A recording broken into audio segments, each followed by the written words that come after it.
What's going on, people? It's SGZ here from the SpartanGameZone, and in this video we'll be counting down 10 must-have pieces of legendary gear that'll massively increase the damage of your build.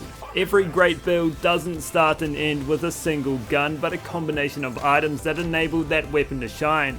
So I'll be showing you which legendary items provide the biggest DPS boost.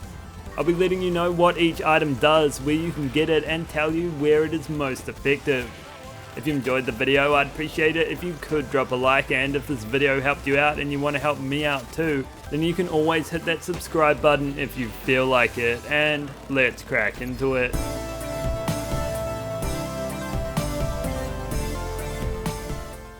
We open this countdown of the 10 best legendary gear that'll boost your damage with the Stinger, a top choice shield for melee builds, which can only be dropped by Anathema, the first boss of the Guardian takedown.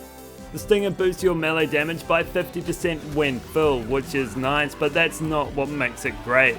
It doesn't say it on the card, but whenever it is depleted, it'll produce a Nova Blast attuned to its element. Because it counts as melee damage, each Nova's force can be boosted by a number of different things. Artifacts, class mods, skills, you name it. They all combine to create the most powerful Nova shield in the game. We'll get to the best item to increase its damage soon in this countdown, but even without it, those Novas are deadly. It's a top tier shield on Amara, but most characters can build around it, especially when you have one with an action skill start anointment, which will have you triggering Novas much more often.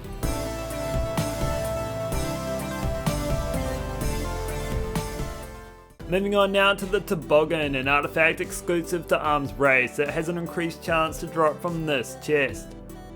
The Boggan is similar to the Snowdrift prefix, which you can find on base game artifacts, but it's the Chad version. It doubles your speed while sliding and also provides you with a protective bubble that lasts for 10 seconds and reduces all incoming damage by 50%. What you'll want it for though is those amp shots, where each shot will consume the protective bubble to double your single shot damage. It's a great effect that makes you twice as powerful, and is definitely more suited to powerful single shot weapons like rocket launchers or sniper rifles, or hey, maybe even the saw bar.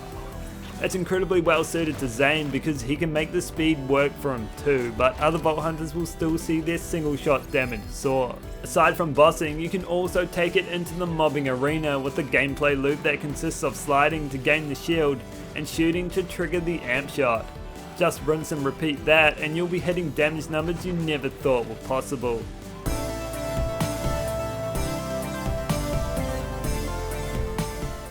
Time now for the Guardian Angel, a vault card reward obtained from the Fallen Heroes vault card as part of the Director's Cut add-on. The Guardian is not a great gun, its projectiles move slower than Grandpa after he got hit by a freeze ray, and they don't deal much damage. However, its unique effect can upscale your damage dramatically.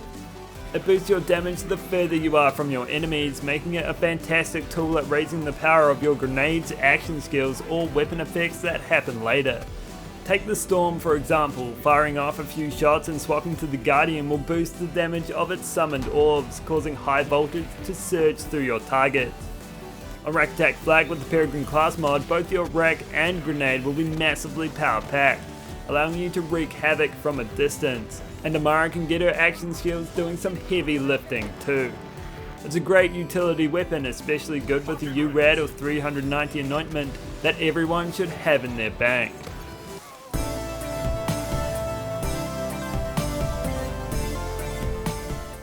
Moving on now to the Psychostabber, COV pistol that you simply have to hold in your hands. You can only get it by defeating Borman Nates. You fight here in the Meridian outskirts. The Psychostabber is king when it comes to boosting any type of melee damage. It comes ready-made with the sharpest knife in the game. Sharper than Pinhead Larry's head, boosting your melee damage by 340%. That's crazy, that's insane, but you can get that to 640% by getting one with the 390 anointment. It's seriously amazing, especially in a melee focused Amara build where Phase Flare, Fish Slap and the Stinger are all popping off. Once the Fish Slap returns, we're going to see some massive damage here, but even now this setup is incredibly powerful. It can be enjoyed on other characters, but perhaps not as much.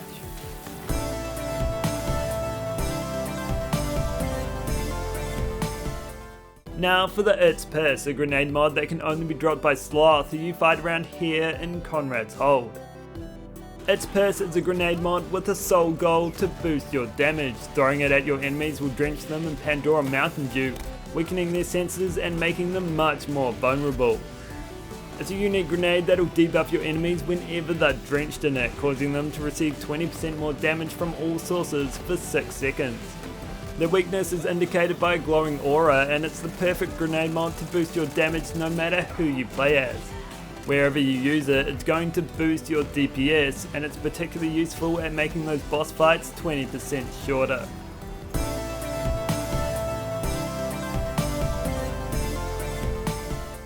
Moving on now to the Company Man, a new artifact which is always dropped by Hemovorus the Invincible, who you fight in Darkthirst Dominion for the cost of 500 Iridium.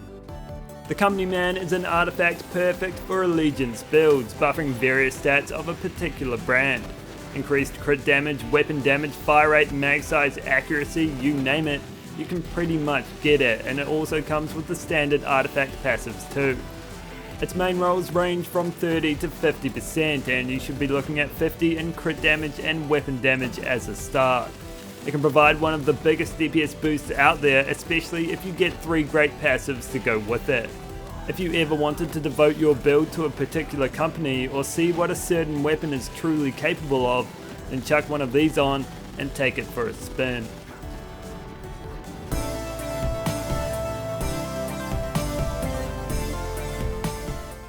Now for the Super Soldier, a Fallen Heroes Vault card reward that can be obtained either by obtaining Vault chests or purchasing directly for 5 Vault keys.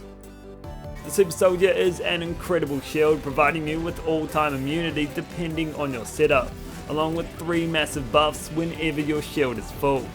Those buffs include a 50% boost to movement speed and fire rate, along with granting you Moses' Green Tree Capstone for free, giving you that handy ammo regeneration and keeping that bullet buffet stocked for longer.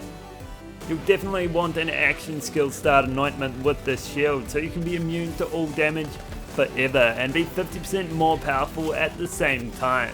You'll carry the spirit of rock and rollin' the day he high scored on Guitar Hero.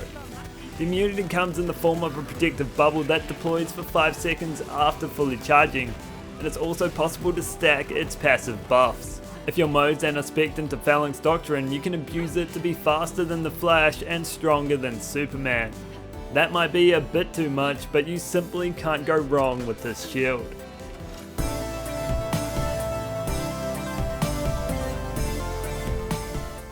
Coming up next is the Pearl of Ineffable Knowledge, a top tier artifact that you can get by completing the quest The Call of Githian in Guns, Love and Tentacles. It's an artifact that is dedicated to increasing your damage. It grants a 1% damage boost up to 15% every consecutive hit, and when you've hit the cap it rewards you with a further 90%, slightly more than doubling your damage simply by shooting things. Just like in math class, there's no thinking to be had here. Thinking is hard. 8,487 divided by 123 is what? Who cares? Just equip this artifact and watch your damage skyrocket. Any hits will stack it too. Damage over time effects grenades each individual pellet, so it's easy to maintain it at its peak, and it will enhance every aspect of your build in every single situation.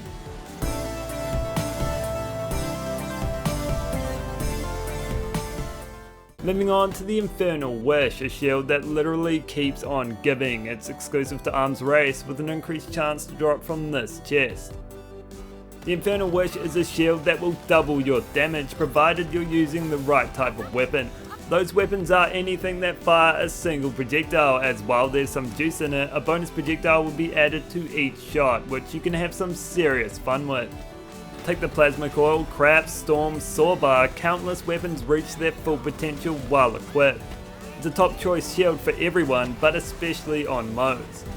However, it is still slightly bugged, and if you're not getting the 2-for-1 deal, you'll have to deplete the shield fully and have it recharged before you get that benefit, which can be shortcutted with an action skill start anointment. It does have a downside though, and that's in its self-damage that activates depending on how much you fire. Although it should, it can't be used to proc an elemental projector, and is just a constant burn for no one's enjoyment.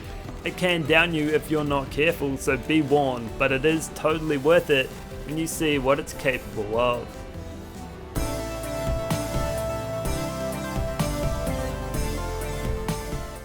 Before number 1 is uncovered, let's dive into a few honourable mentions. First up is the Ward, a melee support shield, which can only be dropped by Grey Ward, who you fight here on the floating tomb of Eden 6. The Ward is the go-to shield if you want to cause some devastating damage with your fists, or anything else that may as well be your fists. While your shields are depleted, it boosts melee damage by 300% along with a 25% weapon damage increase and health regeneration. It's the best melee shield for boosting melee damage, and you'll want one with low capacity so you can feel its full power most often. The next honourable mention I have is the Front Loader, which has an increased chance to drop from Private Beans. You fight around here in Athenas as part of the quest Invasion of Privacy. The Front Loader is largely a utility shield, reserving 60% of your max health and returning it as shields. That puts you below 50% health, which is just what you need to activate any URAD anointments. It's here where the Front Loader serves its main purpose, buffing any compatible weapon with a big chungus of rad damage boost. It's always a good idea to have one of these lying around to proc one of the best anointments in the game. You can also try the Deathless Artifact, which can be obtained the quickest by defeating Phoenix, who you fight here in the Splinterlands. It's a good survivability option on a Bloodletter mode, but the Front Loader is most people's preferred choice. The last honourable mention I have for you is the Unforgiven, which has an increased chance to drop from Indo Tyrant, who you fight around here in Floodmoor Basin. The Unforgiven has been, I feel, forgotten, so let's take a second to remember it. Good times, good times. The Unforgiven is exclusively used as a means to boost damage, similar to the Guardian and Psychostabber, but it boosts crit damage instead. At peak, it can provide you with a 432% critical damage bonus, which is crazy high and can cause some serious headaches, literally. It's best used in combination with weapons that fire sticky bombs like the Craps, Redline, or even the Calcin, but you can give any weapon a massive crit boost if your hands are quick enough.